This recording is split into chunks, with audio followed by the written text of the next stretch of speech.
No one names their boys Ichabod or Judas anymore, or their daughters Jezebel.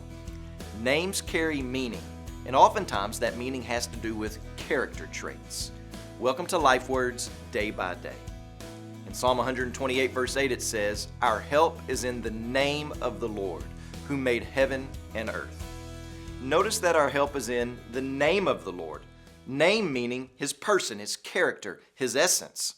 So the Christian's help and rescue is secure because of God's mighty power.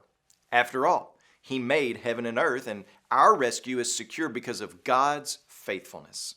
To Israel, Yahweh has shown Himself to be a covenant God, a God who has entered into this contract with Israel based solely on grace and ratified solely by blood.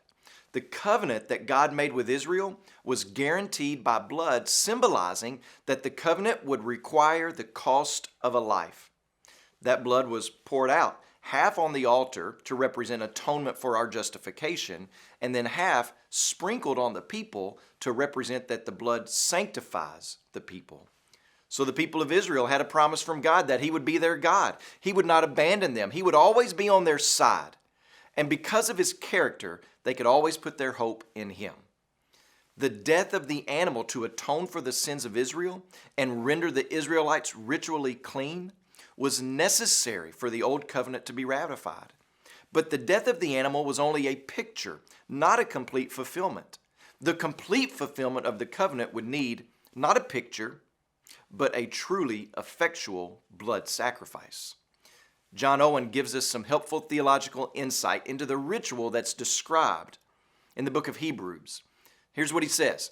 This distribution of blood, half on the altar, half on the people, one to make atonement, the other to purify or sanctify, taught the double efficacy of Christ's blood in making atonement for sin and for our justification and purifying of our natures in sanctification.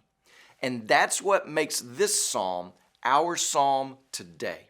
This is why you and I can claim that the Lord is on our side and why we should continually trust, every one of us, in the name of the Lord.